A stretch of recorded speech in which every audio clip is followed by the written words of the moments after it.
안녕하세요, 홍센입니다. 여러분, 우리의 미래는 어떻게 다가올까요? 무엇이 우리에게 영향을 미칠까요? 인류 보편적으로는 AI, 인공지능, 그리고 크리스퍼, 유전자 편집 기술일 것입니다. 초지능 AI와 슈퍼인간 크리스퍼는 인간의 지위와 성격을 근본적으로 변화시킵니다. 박테리아와 사피엔스에 이어서 새로운 생명체, 라이프 3.0의 시대를 열 것이 확실합니다. 그렇다면 구체적으로 우리 삶에 영향을 미칠 한반도의 요인은 무엇일까요? 여러분의 생각은 어떠하십니까? 홍센이 이에 대해서 조사를 해봤습니다. 2019년 3월 24일 오후 5시 30분에 한반도 미래 미칠 영향, 이것을 검색어로 네이버 블로그 3페이지에 30개 내용을 살펴보았더니 북한 핵과 평화 관련 내용이 15개, 미중 갈등과 주변 사강 갈등이 각각 3개씩 6개, 4차 산업혁명 관련 내용이 3개, 그리고 기타가 6개였습니다. 즉, 미래 한반도에 미칠 영향으로 수많은 요인 중에서 북한 핵과 평화 문제가 절반, 50%를 차지한 겁니다. 단순하게 양적으로 4차 산업혁명보다 5배나 더 많은 관심을 보인 북한 핵 문제는 어떻게 될까요? 북한 핵 문제가 해결되는 방식은 3가지 경우의 수가 있다고 합니다. 첫째, 군사적 해결. 둘째, 제재 지속과 핵물질 생산 지속, 즉 교착 국면. 세 번째, 대화를 통한 타결인데요. 여러분은 이 3가지 중에 어느 경로를 가장 희망하십니까? 또 어느 경로가 가장 현실 가능성이 높다고 보십니까? 여기 두 사람의 이야기를 소개합니다. 윌리엄 페리, 그리고 강철, 김영환.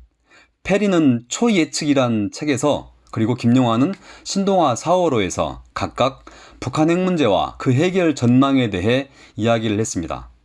윌리엄 페리, 그는 1차 북핵위기가 있던 1994년 미국의 국방부 장관이었습니다. 그때 영변 핵시설에 대한 폭격 직전까지 갔었지요. 수많은 고민과 판단을 해야 했던 사람이었습니다. 나이 90이 넘은 지금도 스탠포드 대학교에서 핵 문제 관련 강의를 하고 있는 전문가입니다. 강철, 김영환, 그는 강철 서신이라는 팜플렛을 통해서 386을 주사파로 이끌어 주사파의 대부라 불려왔습니다.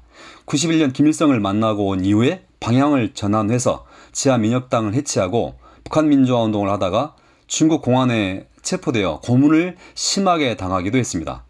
북한 내부에 네트워크가 있어서 신동아는 그의 말을 살아있는 정보라고 평가하죠. 북한 핵 문제에 대해서 이 두 사람은 3가지 견해가 일치합니다. 첫째, 김정은 체제의 제1 목표는 체제 유지다. 둘째, 핵무장은 이를 위해 유일한 길이다. 셋째, 핵무기를 축소 보유 혹은 은닉하면서 경제를 개선해 나가려 한다. 그런데 이 두 사람의 이 같은 주장은 현재 한국의 2가지 주류 견해와 다릅니다. 첫째, 안보보수와 견해가 다릅니다. 둘째, 주류 진보와도 견해가 다릅니다. 먼저 안보보수.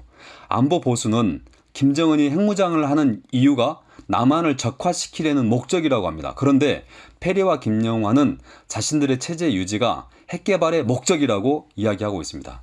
김영환은 이렇게 말합니다. 북한의 제1 목표는 체제와 국가를 지키는 것입니다. 원래는 한반도 전체의 공산화 통일이 제1 목표였으나 어느 순간 바뀌었어요.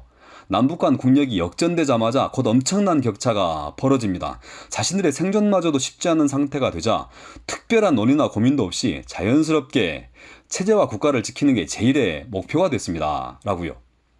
둘째, 주류 진보와도 견해가 다릅니다. 진보 내에서는 선의를 가지고 대하면 북한이 핵개발을 포기할 것이다. 이런 믿음이 이야기되어 왔습니다. 그러나 김영환은 북한이 핵무기를 포기할 가능성은 1도 없다고 잘라 말합니다. 북한은 GDP의 25%를 군사비로 지출합니다. 우리 한국은 2.5%를 사용하고 있죠. 그들의 군 복무기간은 10년입니다. 그럼에도 불구하고 군사력은 매우 낙후합니다.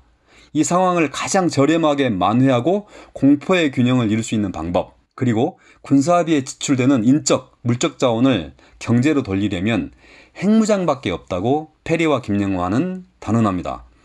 우리는 1950년 북한이 한국을 공격했다고 알고 있고 그것은 사실입니다. 그러나 북한은 미국이 자신들을 공격했다고 주장해왔고 김정은조차도 믿고 있다는, 그렇게 믿고 있다는 사실입니다.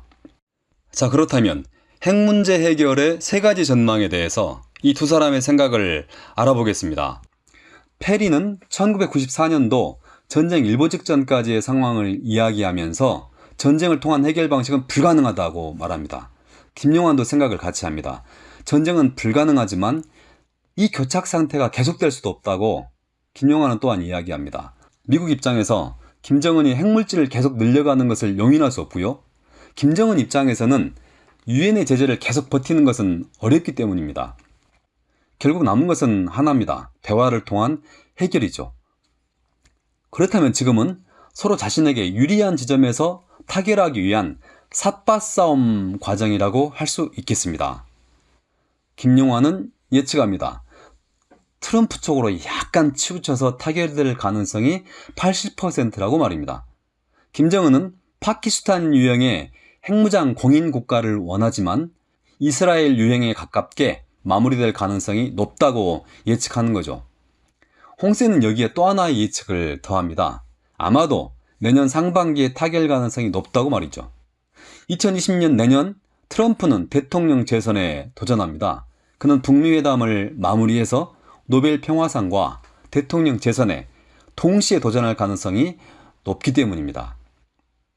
문제는 우리 한국입니다. 그렇게 북미 회담이 타결될 경우 우리는 어떻게 해야 될까요? 핵구름만큼이나 무겁고 파괴적인 상호 불신의 이 짙은 먹구름을 우리는 걷어낼 수 있을까요? 고맙습니다. 홍센입니다.